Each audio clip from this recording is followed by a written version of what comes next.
예수 그리스도의 사도 베드로는 본도, 갈라디아, 갑바도기아, 아시아와 비두니아에 흩어진 나그네 곧 하나님 아버지의 미리 아심을 따라 성령이 거룩하게 하심으로 순종함과 예수 그리스도의 피 뿌림을 얻기 위하여 택하심을 받은 자들에게 편지하노니 은혜와 평강이 너에게 더욱 많을지어다. 우리 주 예수 그리스도의 아버지 하나님을 찬송하리로다. 그의 많으신 긍휼대로 예수 그리스도를 죽은 자 가운데서 부활하게 하심으로 말미암아 우리를 거듭나게 하사 산 소망이 있게 하시며 썩지 않고 더럽지 않고 쇠하지 아니하는 유업을 있게 하시나니 곧 너희를 위하여 하늘에 간직한 것이라. 너희는 말세에 나타내기로 예비하신 구원을 얻기 위하여 믿음으로 말미암아 하나님의 능력으로 보호하심을 받았느니라. 아멘. 저희가 교회를 개척하고 신명기 말씀을 설교 말씀으로 시작하였는데 신명기를 이어서 지난주까지 고린도 전서 강해를 하였습니다. 그리고 이제 오늘부터 베드로 전서 말씀을 함께 나누려고 합니다. 우리가 이렇게 성경을 권별로 설교를 함으로 얻는 유익 중에 하나는 무엇이냐면 그 한 권에 대한 전체적인 주제를 이해할 수 있다는 겁니다. 그리고 결국에는 성도들에게 하나님의 말씀을 공부케 하여서 성도 스스로 하나님의 말씀을 묵상할 때 어떤 영적인 기초와 근력을 키울 수 있다는 장점이 있겠죠. 오늘부터 시작하는 이 베드로전서는 이 서신서의 주제가 무엇이냐면 고난받는 성도들에 대한 이 위로와 권면의 메시지입니다. 그 고난을 잘 이겨낼 수 있도록 하는 메시지가 저와 여러분 가운데 여기에 담겨져 있습니다. 우리는 너나 할 것 없이 지금 어려움을 겪고 있습니다. 크고 작은 그 크고 작은 어려움들을 다 겪고 있는 거죠. 코로나로 인한 어려움들도 있고 또 우리가 그리스도인이기 때문에 겪는 어려움도 있습니다. 직간접적인 어려움을 겪고 살아가고 있습니다. 이 어려움을 호소하는 사람들에게 우리가 흔히 할 수 있는 실수 중에 하나가 무엇이냐면 이런 것 같아요. 보통 연장자가 또 아래에 있는 사람에게 상대를 위로한다고 생각하면서 하는 말이 무엇이냐면 자신의 경험담을 말하는 거죠. 그러면서 이렇게 말합니다. 그건 힘든 것도 아니야. 나 때는 더 힘들었어. 나 때는 훨씬 이런 일도 있었고 이랬어. 그렇게 말하는데 이걸 듣는 사람 입장에서는 위로가 되는 게 아니라 어떤 생각이 드냐면 더 이상 저분하고는 얘기를 못하겠다. 내 얘기를. 그런 생각들을 하게 되고 마음을 닫는 계기가 되곤 합니다. 이런 사례를 통해 우리가 깨달아야 하는 것 중에 하나는 무엇이냐면 고난은 절대적이지 않다는 거예요. 고난은 상대적이라는 겁니다. 지나가 보니까 추억일 수 있고 그랬구나 라고 얘기할 수는 있는지 모르겠지만 그렇게 경험담을 말하는 사람들도 어찌 보면 그 상황에선 비슷한 반응을 보였다라는 거죠. 또한 내가 볼 때 별것 아니라고 생각하는 게 있지만 다른 사람에게는 매우 버티기 힘든 일일 수도 있습니다. 고난은 절대적이지 않고 상대적인 겁니다. 그래서 우리의 경험은 누구를 이렇게 판단하거나 가르치기 위한 목적이 아니라 상대방을 이해하고 공감하는 데 사용되어져야 하는 것이죠. 우리가 보통 교회 안에서 간증 같은 거 하지 않습니까? 간증을 하는 이유도 내 간증이 절대적이야. 하나님을 만날 때 반드시 이렇게 만나야 돼. 그런 얘기를 하고 있는 게 아니라 이런 일도 있구나. 하나님이 저렇게 저 사람에게 저렇게도 역사하시는구나 하는 어떤 상대적이지만 경험을 우리에게 알려주는 계기가 되는 것이지 절대적인 것이 되지는 않는 겁니다. 어려움을 겪는 사람은 답을 몰라서 자신의 말을 하고 있는 것 같지만 그렇지 않습니다. 보통은 자신의 이야기를 듣고 공감해 주기를 바라는 사람을 필요로 하기 때문에 자신의 얘기를 하는 것입니다. 그리고 그렇게 말함으로 정리가 되는 사람이 있습니다. 정리가 안 됐는데 다른 사람에게 말함으로 이런 거구나 스스로 정리가 될 때가 있다는 것이죠. 그래서 자신의 이야기를 들어주는 사람이 있을 때 의외로 그 사람들은 힘을 얻게 되고 또 그 문제를 극복할 힘을 갖게 되는 겁니다. 그러니까 잘 들어주는 것도 상대를 돕는 것이고 아주 중요한 태도이라는 것을 우리는 기억해야 하는 것이죠. 우리는 소망을 가지고 살아갑니다. 집이 없어서 서름을 겪는 사람에겐 무슨 소망이 있냐면 지금 잘 고생하면 열심히 돈을 벌면 나중에 내 집을 마련하겠지, 이런 소망을 가지고 열심히 돈을 버는 겁니다. 적금을 꼬박꼬박 하는 사람들은 어떤 소망이 있냐면 이 적금이 만기되면 또다시 다른 적금을 해야지, 혹은 저걸로 뭘 해야지라는 그런 소망을 갖고 적금을 붓습니다. 취준생에게는 어떤 소망이 있냐면 지금 덜 자고 또 덜 놀고 공부하면 합격할 거야, 그리고 취직할 거야라는 그런 소망을 가지고 지금 어려움을 감내하는 것입니다. 직장을 다니는 사람에게는 어떤 소망이 있을까요? 한 달이 지나면 월급이 있어, 혹은 이번 달은 보너스 달이야, 그리고 여름 휴가만을 바라보면서 직장 생활을 하는 그런 사람들도 있죠. 그런 소망이 나름대로 있는 겁니다. 이 설교를 듣는 분은, 여기 앉아 계시는 분들에게 어떤 소망이 있을까요? 저 목사님이 오늘 설교를 좀 짧게 하시겠지, 이런 소망을 갖고 계실지 모르겠습니다. 우리 모두에겐 이렇게 크고 작은 소망이 있습니다. 그런데 이런 소망이 사라질 때 사람은 더 살 이유를 못 느끼게 됩니다. 그래서 어떤 극단적인 결정을 하곤 하는 것이죠. 사람은 부와 명예가 없어졌을 때 자신의 어떤 인생을 끝나고 또 결말을 맞으려고 하는 것이 아니라 바로 그 부와 명예가 자신의 인생 가운데 진정한 소망이 아니라는 걸 깨닫게 될 때, 그러니까 그 환상을 깨게 될 때 비로소 상실감을 느끼고 절망을 느껴서 어떤 사람들은 어떤 끝이라는 것을 보려고 하는 것이죠. 이렇게 우리에게 있어서 소망은 중요한 것입니다. 부와 명예는 영원하지 않습니다. 사람에게 소망을 가져다 주는 것은 아닙니다. 과연 찐 소망, 우리가 찐이라고 얘기하죠. 찐 소망, 참 소망은 있긴 할까요? 그런 소망이 있다면 우리에게 절망을 가져다 주지는 않을 것입니다. 그 소망을 바라고 나갔던 사람에게 실망을 가져다 주지는 않는다는 것이죠. 그리고 그 소망, 찐 소망이라는 것은 변하지 않을 것입니다. 오늘 우리가 읽었던 3절의 말씀에는 이 사람들에게, 우리에게 정말 참 소망이 있다라고 말을 하고 있습니다. 그 말씀을 같이 읽어보도록 하겠습니다. 시작. 우리 주 예수 그리스도의 아버지 하나님을 찬송하리로다. 그의 많으신 긍휼대로 예수 그리스도를 죽은 자 가운데서 부활하게 하심으로 말미암아 우리를 거듭나게 하사 산 소망이 있게 하시며. 그러니까 예수님이 죽었다가 부활한 것이 인간에게 참 소망이라는 겁니다. 그분은 우리의 죄를 위해서 십자가에 죽으시고 부활하셔서 이 말씀대로 우리의 산 소망이 되어주셨습니다. 사람이 살아서 제 아무리 어마어마한 약속을 한다고 생각해 보십시오. 내가 너를 영원히 책임져 줄게. 하지만 그 책임져 줄게 하라고 하는 사람이 죽었습니다. 그러면 그것은 아무 의미가 없게 되는 것이죠. 죽으면 다 끝입니다. 인간에게는 그 죽음을 이길 수 없고 소망이 없는 겁니다. 근데 그 죽음을 이기신 예수님께서 우리의 소망이 되어주시고, 그리고 우리가 주님처럼 부활하게 될 것이라는 것이 인간에게 산 소망이라는 것입니다. 과연 여러분은 예수님이 여러분의 문제의 유일한 소망이시요 진짜 소망이라고 믿고 의지하며 살아가고 계십니까? 베드로전서는 그리스도인이 가져야 하는 소망과 그리고 이 고난에 대한 상관관계가 있다라고 말하고 있습니다. 그리고 그리스도인이 바른 소망을 가지고 살아가게 될 때, 그 바른 소망이란 무엇입니까? 예수님을 우리의 진정한 소망이라고 믿고 살아가게 될 때, 그럴 때 그리스도인이 겪는 고난을 어떻게 이해하게 되는지 알게 된다는 것입니다. 즉 예수님이 소망임을 믿고 살아가게 될 때 고난이 다르게 이해된다는 것이죠. 고난이 다르게 해석되어지고 고난을 다르게 받아들이고 이겨나갈 수 있다라는 것을 베드로전서는 말하고 있습니다. 고난을 어떻게 이겨야 할까요?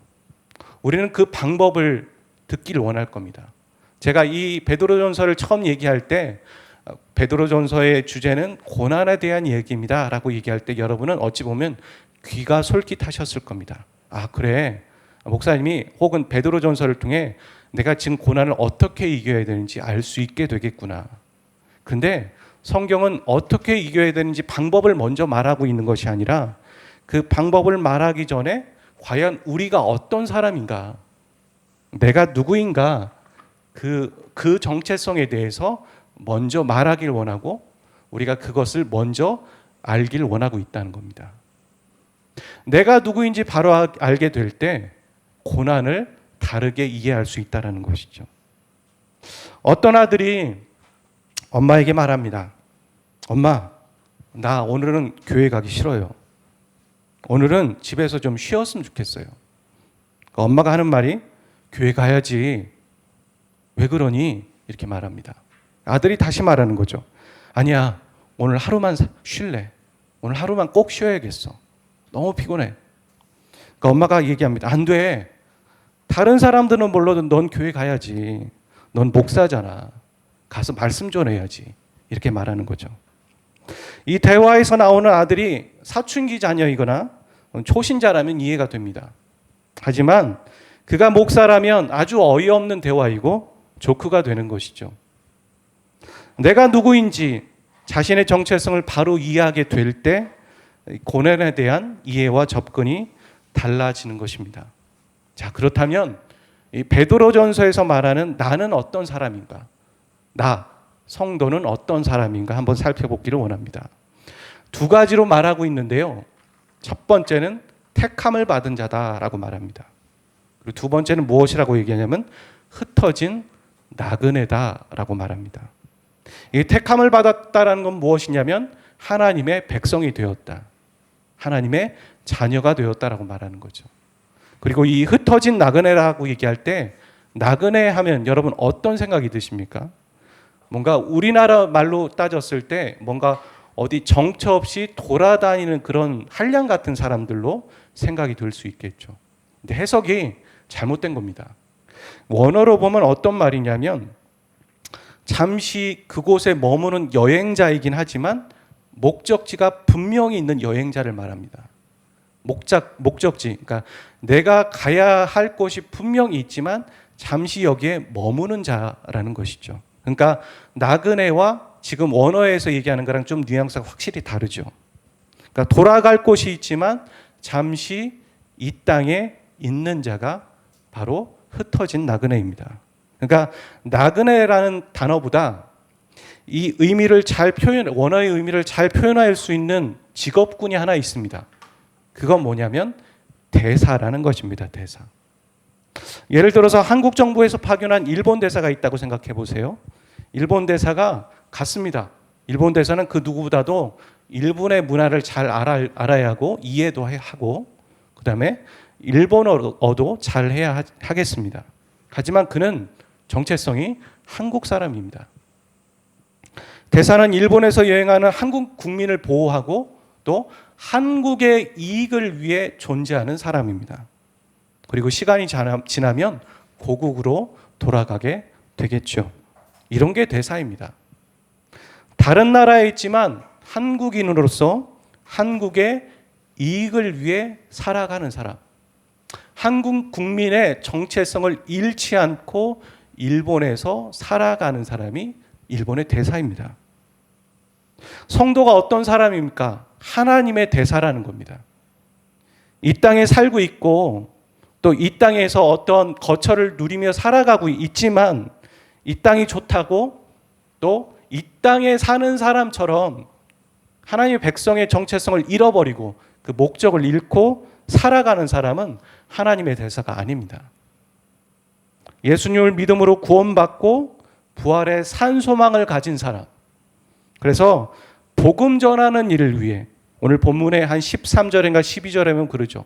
너희를 복음 전하는 일에 내가 택했다. 그러니까 복음 전하는 일을 위해 예수 그리스도를 전하는 일을 위해서 이 땅에서 잠시 살아가는 천국 백성. 그게 바로 성도라는 것입니다. 오늘 옆에 있는 분들에게 한번 그렇게 고백해 주시죠. 당신은 하나님의 백성이십니다. 한번 고백해 주십시오. 네. 그리고 한 번 더 고백해 주십시오. 당신은 하나님의 대사입니다. 자, 그렇다면 여러분이 궁금해하시는 게 있죠. 고난이 무엇인가?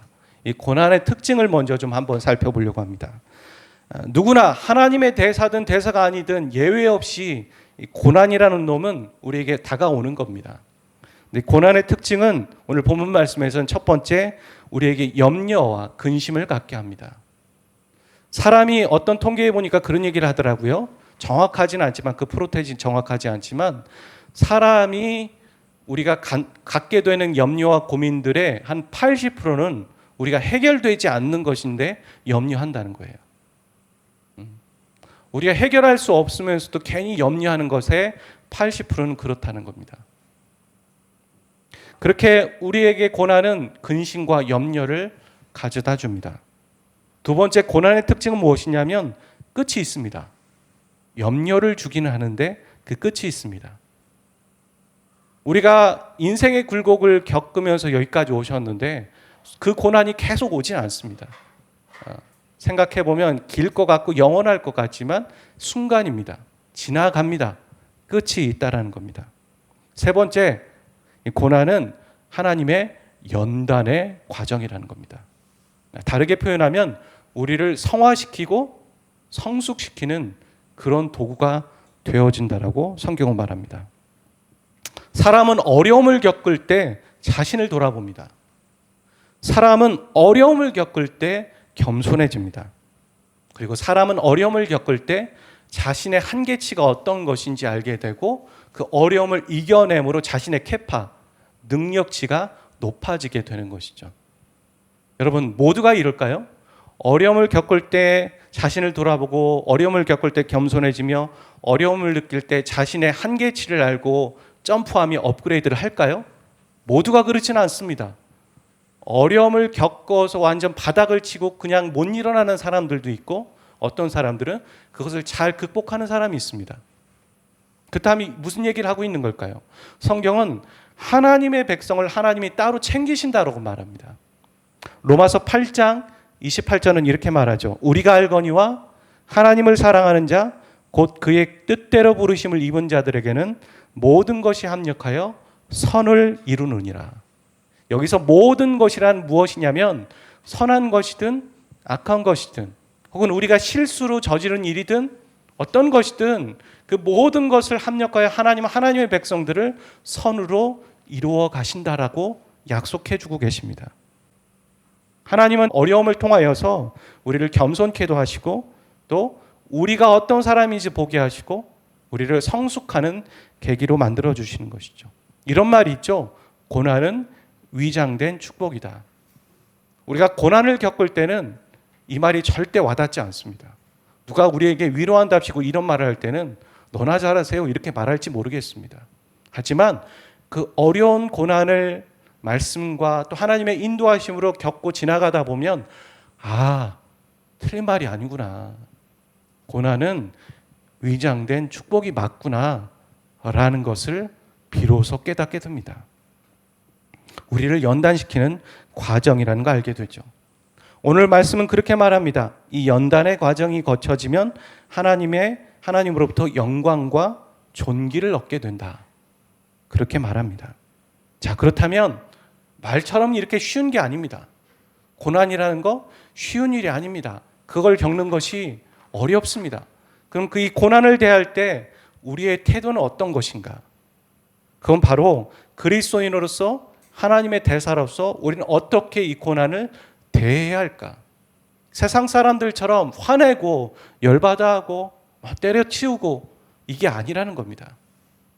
물론 얼마든지 그럴 수 있겠지만 하나님의 대사라면 하나님의 백성이라면 그리고 산 소망을 갖고 있는 천국에 대한 본향에 대한 소망을 갖고 있는 사람이라면 이 고난에 대해서 다르게 대해야 된다는 겁니다.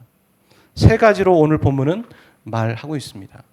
첫 번째 말씀, 첫 번째 주제를 한번 읽어보도록 하겠습니다. 같이요. 시작. 정신을 차리고 주님의 은혜를 소망해라. 여기에 보면 허리를 동이라는 말이 나옵니다. 허리를 동인다는 말은 이런 말이죠. 역도 선수가 힘을 내기 위해서 벨트를 먼저 묶습니다. 우리가 어떤 뜀박질을 할 때도 몸을 다시 한번 추스리고 신발끈을 다시 고쳐 먹잖아요. 그런 느낌입니다. 정신을 차리라는 거예요. 자, 주의를 환기하고 네가 어떤 사람인지 다시 한번 생각해봐, 이런 말을 하는 거죠. 네가 세상 사람들과 똑같아? 당신이 성도 맞아요? 이렇게 말하는 겁니다. 스스로에게 말해야 됩니다. 내가 하나님의 백성 맞아? 내가 하나님의 자녀 맞아? 그렇다면 다르게 영적으로 반응해야지, 이렇게 말하고 있는 겁니다. 그러면서 주님의 은혜를 소망하라는 것이죠. 여러분, 버티는 것과 소망하는 것은 다른 겁니다. 버티는 건요, 내가 주어예요. 아, 버텨야지. 이 힘든 시간을 버텨야지. 물론 버티는 것도 있습니다. 버텨야지. 하지만 소망하는 건 다른 겁니다. 버티긴 하지만 그 안에 하나님의 인도하심과 하나님의 계획이 있을 거야. 하나님 분명히 나에게 선한 길을 예비하셨을 거야. 상황은, 환경은 정말 바닥치는 것 같고 뭐 같지만 하나님 분명히 약속하셨잖아. 하나님을 사랑하는 자, 그 뜻대로 부르심을 입은 자들에게는 모든 것이 합력하여 선을 이루신다고 말씀하셨어. 난 이 약속을 믿어. 내가 실수했지만 혹은 원망스러운 일들이 있지만 하나님 분명히 선을 이루어 가실 거야 라고 얘기하면서 그 가운데 하나님의 뜻을 바라는 자, 그게 바로 소망하는 자이고 주님의 은혜를 기다리는 자라는 것이죠. 사랑하는 저와 여러분, 이 예배자 여러분, 오늘 우리 안에 버티는 것만 있는 것이 아니라 소망함이 생기시기를 주의 이름으로 축복합니다. 하나님을 바라보십시오. 하나님께서 분명히 우리에게 좋은 것을 예비하셨습니다. 고난은 위장된 축복이 맞습니다. 두 번째, 고난에 대해서 우리가 대한 태도는 두 번째 이렇게 얘기합니다. 같이 읽어보겠습니다. 시작. 죄에서 떠나 거룩한 자가 되라. 죄를 지으면 어떤 일이 일어날까요? 마음이 좀 안 좋습니다. 불편합니다. 그걸 뛰어넘어서 뭐까지 있냐면 죄를 지으면 영적인 원리를 잃어버리게 됩니다. 우리가요, 성령 충만하다고 얘기하잖아요. 은혜 받았다고 얘기하잖아요. 그랬을 때 어떤 것이 보입니까? 품을 수 없는 사람을 용서하게 돼요. 마음이 좀 부드러워져요. 그리고 뭔가 깨달아지는 거예요. 말씀을 봐도. 아, 하나님의 뜻이 이런 거구나. 그랬다가 죄를 지으면 그것을 까먹게 됩니다. 노선이 달라지는 거예요. 영적인 원리를 잃어버리게 되는 것이죠, 잠시. 그래서 죄에서 돌이켜야 돼요. 무슨 얘기를 하는 겁니까? 고난이 위장된 축복이라고 느꼈어요. 하나님의 선한 계획이 있겠지라고 생각했어요. 근데 우리가 죄의 길을 갖게 되면 그것이 위장된 축복이라고 느껴지지 않아요. 화가 나요. 세상 사람처럼 똑같이 반응하게 돼요. 버티게 돼요. 그렇게 된다는 겁니다.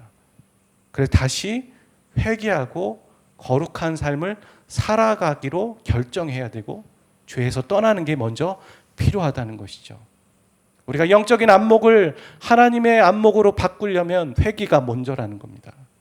세 번째, 고난을 대하는 우리의 태도는 이것입니다. 같이 읽어보도록 하겠습니다. 시작. 진리를 순종함으로 서로 사랑하라. 우리가 하지 않아야 되는 걸 안 하려고만 노력하잖아요. 죄를 안 지어야겠다. 아니에요. 죄를 안 짓는 것과 함께 해야 할 것을 해야 돼요. 그게 뭐냐면 하나님의 말씀을 알고 그 말씀에 순종하는 삶을 살아가는 겁니다. 그렇게 될 때 우리가 거룩한 삶에 대한 동전의 양면이 맞춰지는 것이죠. 동전은 양면이잖아요. 죄를 안 짓는 것과 함께, 죄를 떠나는 것과 함께 거룩한 삶을 살아가고 그것을 내가 공급받아야 하는 것이죠. 그래서 진리를 순종함으로, 이게 먼저입니다. 그러면 서로 사랑하게 된다라고 말하죠. 죄에서 떠나면 어떻게 됩니까? 거룩한 자가 되는 것입니다. 이게 앞에 것이 선행되어지게 될 때 뒤에 것이 따라오는 것이지 예비 동작이 항상 필요한 것이에요. 정신을 차리게 될 때, 마음을 고쳐먹게 될 때, 주의를 환기하게 될 때, 주의를 환기하는 것은 특별한 게 아닐 수도 있어요. 내가 어찌 보면 집에서 계속 이렇게 막 사람들과 싸우고 있어요. 그럼 어떻게 합니까? 집을 떠나서 잠시 걸으러 밖을 나가는 겁니다. 찬양을 듣는 겁니다. 산책을 하는 것이 정신을 차리는 것이 될 수도 있어요. 내가 이렇게 살면 안 되겠다. 이렇게 싸우면 안 되겠다. 내가 이렇게 죄를 지으면 안 되겠다. 어떤 특별한 것이 아니라 가벼운 거지만 그것이 우리에게 환기를 시키는 게 먼저일 수도 있어요. 하지만 그 다음은 주님의 은혜를 소망하는 거죠. 죄를 떠난 다음에 거룩한 삶을 살아가는 거죠. 그 다음에 하나님의 말씀을 순종할 때 서로 사랑하게 되는 것입니다. 사랑하는 저와 여러분, 고난을 겪고 계십니까? 우리 모두는 크고 작든 다 겪고 있습니다. 그 가운데 여러분은 지금 어떻게 그 고난을 반응하고 계십니까? 여러분, 그 고난을 어떻게 반응해야 될까가 먼저가 아니라고 성경은 말합니다. 여러분은 누구십니까? 여러분은 흩어진 하나님의 대사이면서 또한 하나님의 택함을 받은 소망을 가진 사람들입니다. 그 고난을 통해 하나님이 여러분에게 하시고자 하는 메시지가 있습니다. 고난을 이겨나가게 될 때 우리는 비로소 하나님의 마음을 품게 되고 이 고난 가운데 하나님의 뜻을 알게 되는 것입니다. 베드로전서는 계속 무엇을 말하냐면 고난을 이기기 위해서는 이렇게 해야 된다는 얘기를 하고 있는 것이 아니라 그 고난을 이겼을 때 성숙하게 되고 그리고 성숙하게 될 때 비로소 고난을 대하는 태도가 나에게 바뀌어지게 된다고 말합니다. 여러분, 고난을 이길 수 있는 방법을 찾으려고 하지 마시고 지금 이 고난을 이겨내셔야 됩니다. 그냥 그 가운데 우리는 성숙함을 경험하게 되고 또 다른 고난을 이기게 된다라고 성경은 말하고 있는 겁니다. 성숙을 말하고 있습니다. 성화를 말하고 있습니다. 버티십시오. 그리고 그 안에서 하나님을 소망하십시오. 하나님이 여러분에게 좋은 것을 분명히 예비하고 계십니다. 그것을 꼭 기억하고 나가시길 바랍니다. 하나의 얘기만 하고 마치려고 합니다. 예수전도단을 창시한 로렌 커닝햄 그 목사님께서 이런 얘기를 어떤 스태프들에게 말씀하신 적이 있다라고 얘기합니다. 무슨 말이냐면 우리가 어떤 기도 제목을 가지고 기도할 때 많은 사람들이 하나님이 이제 구분응선이 넘어서 이제 응답하시려고 하는데 사람들이 포기한다는 거죠. 이제 하나님의 뜻이 응답되어지고 하나님의 역사가 일어나려고 하는데 많은 사람들이 기도하다 지쳐서 거기서 포기하더라는 것입니다. 이것을 우리가 고난을 대하는 우리의 삶 가운데도 똑같이 적용할 수 있는 것 같아요.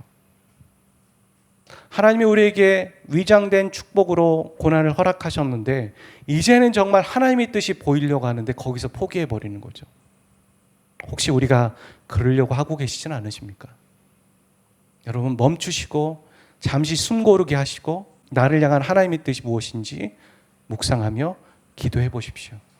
그리고 이 설교의 말씀으로 하나님의 말씀으로 한 주를 열심히 살아가 보셨으면 좋겠습니다.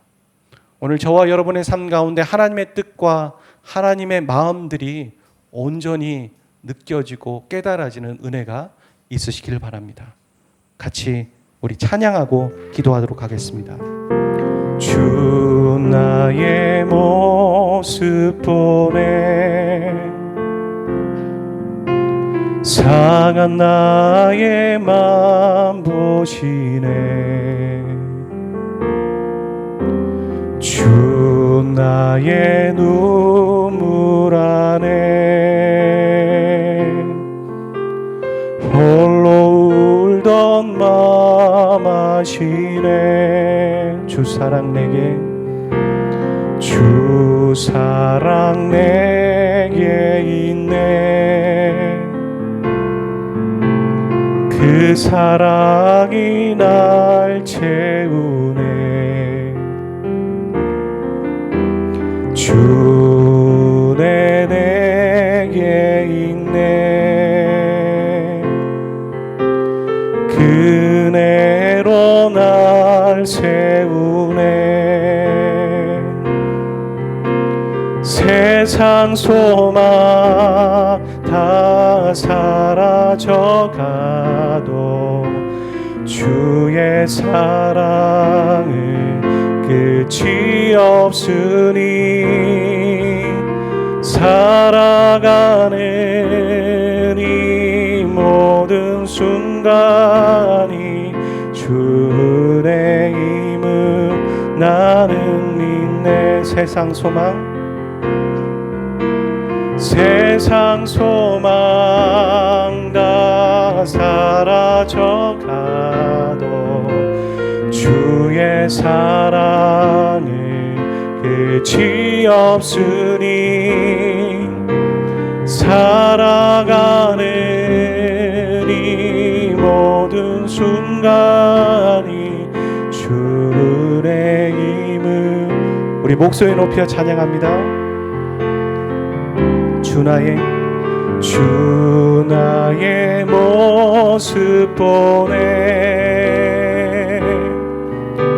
상한 나의 맘 보시네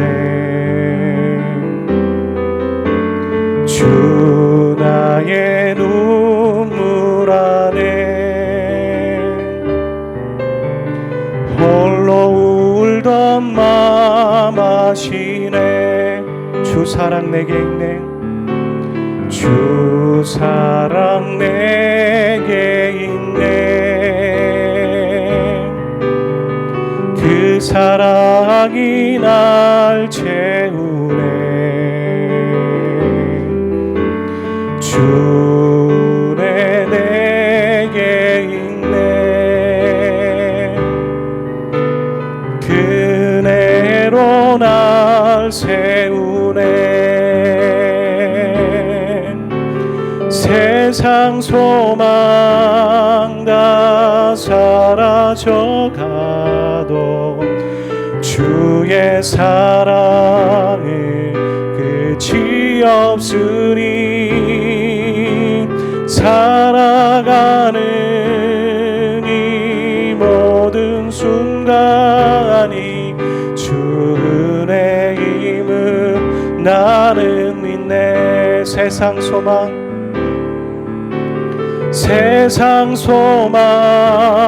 다 사라져가도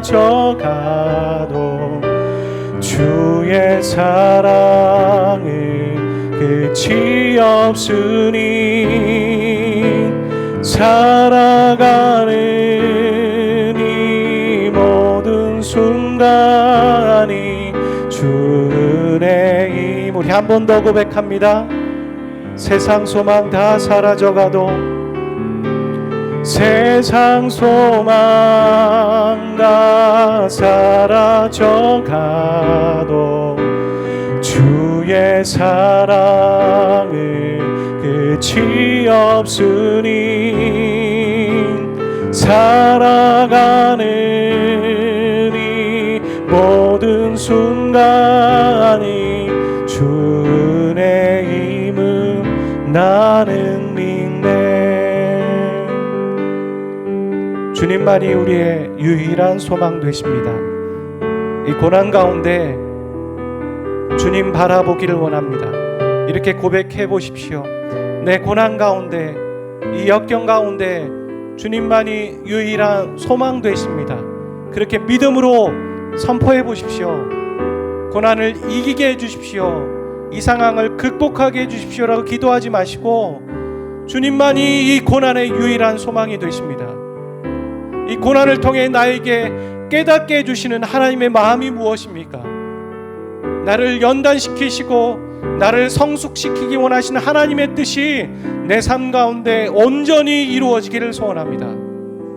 힘을 빼고 두 손을 들겠습니다. 하나님 나를 빚어주십시오. 나를 새롭게 하여 주십시오. 우리 그렇게 같이 기도하며 우리 자신을 올려드리며 나가기를 원합니다. 사랑과 은혜가 풍성하신 하나님, 나에게 계획하시는 그 하나님의 연단과 하나님의 사람을 사람답게 하시는 하나님의 성숙하심이 온전히 이루어지게 하여 주시옵소서. 나를 훈련시키시고 주님 이 고난 가운데 나에게 깨닫게 원하시는 그 하나님의 뜻을 발견하기를 원합니다. 하나님, 이 고난과 역경 가운데 유일한 소망은 예수 그리스도 한 분밖에 없습니다. 하나님, 그 어떤 것도 나의 인맥도 나의 힘도 나의 능력도 유일한 소망이 될 수 없습니다. 예수님만이 유일한 소망이 되십니다. 같이 기도합니다. 우리가 대전에 코로나가 확산되고 있고 또 이 예배를 준비하는 가운데도 새로운 확진자가 늘어나고 또 문자를 받고 있습니다. 우리가 같이 기도할 때입니다. 우리가 육체적으로 또 손을 소독하고 조심하고 또 온라인 예배를 드리며 사회적 거리를 두지만 또한 함께 바라봐야 될 것은 영적으로 이 문제를 바라보는 것입니다. 하나님의 뜻이 우리 각자에게 있고 하나님의 뜻이 교회 가운데 있습니다. 그것을 놓치지 않아야 합니다. 고난이지만 사람들과의 관계이고 나를 괴롭히는 사람들이지만 그래서 그 사람을과 부딪히지 않고 용서하거나 그 자리를 피하는 것들이 또 인간적이고 육적인 방법이기도 하지만 분명히 그 안에는 하나님의 연단의 계획이 있고 하나님의 뜻이 있는 것처럼 우리가 이 코로나의 문제들도 같이 바라봐야 됩니다. 두 가지 다 육적인 안목과 영적인 안목을 균형 맞춰서 바라봐야 합니다. 우리 같이 기도하기를 원합니다. 더 이상 확산되지 않도록 사람들이 조심하며 자신을 지키고 또 이웃을 지키며 그렇게 나아갈 수 있기를 위해서 기도하고 또 이 상황 가운데 크고 작게 어려움을 겪는 사람들을 위해서 중보하며 또 우리 각자에게 교회들에게 하시는 하나님의 음성을 듣는 시간 되기를 원합니다. 더 겸비하기를 원하고 더 깨어서 기도하기를 원합니다. 무릎 꿇기를 원합니다. 두려움으로만 우리가 가득 채우지 않기를 원합니다. 걱정과 염려로만 우리가 이 코로나를 대하지 않기를 원합니다. 같이 기도하고 소망 대신 주님 붙잡고 나가기를 원합니다. 같이 기도하겠습니다. 아버지 하나님, 대전에 코로나가 확산되고 있습니다. 주위의 다른 지역까지 그것들이 전파되고 있는 시작이 되고 있습니다. 하나님, 이 상황을 통하여서 우리가 바라봐야 될 것과 우리가 조심해야 될 것들을 같이 지키며 나가기를 원합니다. 우리가 서로를 지키고 사랑과 은혜가 풍성하신 하나님, 우리에게 또한 베드로전서의 말씀을 읽고 묵상하게 하셔서 우리에게 주시는 메시지를 듣게 하시며 감사합니다. 고난을 대하는 우리의 태도들이 어떤지 바라보고 우리가 또한 이 땅에서 살아가는 소망의 하나님의 대사인 것을 기억하며 사는 한 주가 되기를 원합니다. 하나님, 다시 코로나가 확산되고 있고 그 중심에 대전이 있습니다. 우리가 먼저 솔선수범하며 거리를 두고 자기 안전을 지켜나가는 모두가 되기를 원합니다. 그리고 또한 두려움과 걱정으로만 이 시간을 보내는 것이 아니라 우리가 어떻게 깨어서 기도하며 우리의 영적인 생활과 하나님과의 관계와 신앙을, 믿음을 주님 안주하지 않고 앞으로 나갈 것인가를 고민하는 우리 모두가 한 주가 되기를 원합니다.